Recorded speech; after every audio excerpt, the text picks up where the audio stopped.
I don't know what you're waiting for, honestly. I don't know. Hello, people. How's your weekend going?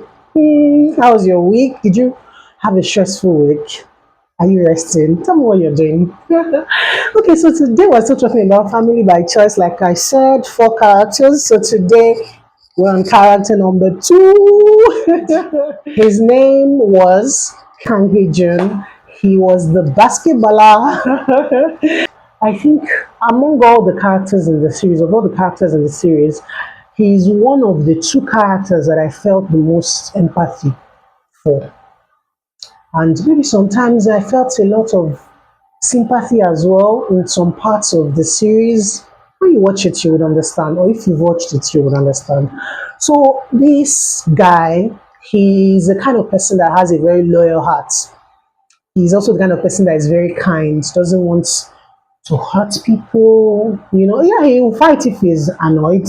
He can fight though. That doesn't mean he's docile or anything, but he had this loyal heart where he would always try to show that he appreciates you or that he loves the people in his life. And I don't know, I just loved everything about his character. Now, we've all heard about falling in love at first sight, right? But have you heard about falling in love with a parent at first sight? I don't think you've heard about that. So that happened in this series. Imagine a boy seeing a man and just thinking to himself, I really love this man. I wish he could be my father. That was a bit, I actually loved that part. And I was really glad when he eventually got his wish, although not in the best circumstances, not in the best of circumstances, but he eventually got his wish to have that man as his father. And it was lovely to see. And then one of the reasons why I said among all the characters, he's one of the two people I felt the most empathy for is he carried a very big burden that a child shouldn't have to carry, that no one should have to carry.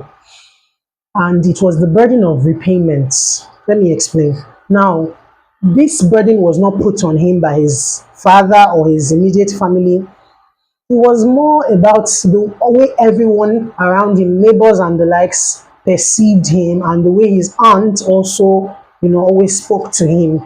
So he carried this burden of, okay, I'm being raised by someone decided to take me in, and everybody just expects that because somebody who is not your blood relative, is not actually your actual father, was raising you, and so it's expected that you would grow up and pay him back, for everything he had done for you. And why I say that's a burden is because that can only serve as a constant reminder that this person is not really your father, and maybe at any point, you don't know, something can happen and you would have to leave him, or I don't know. It's not an ideal situation for a child to grow up in. But when I talk about the father, maybe we'll talk more about this, because he didn't feel that from his dad, but he still had to feel that, he still had to get to experience that from the things people would say around. It's a small community, so that kind of thing. And then his aunt, with her good intentions, trying to steer him aright, but then anyway, let me not tell you too much. But I was happy because, yeah, spoiler alert, it was a good ending, yeah. So I was happy that they were able to resolve so many things, or so many unresolved feelings, so many unresolved hurts, and wounds and scars, emotional scars. They were able to resolve a lot of them, and that was really nice. So yeah, you should check out Family by Choice. I don't know what you're waiting for, honestly. I don't know. And if you've watched it, tell me, what did you think about Kang Hae-Joon? Do you agree with me that he fell in love with his father at first sight? Because that's what I think. That's what I saw.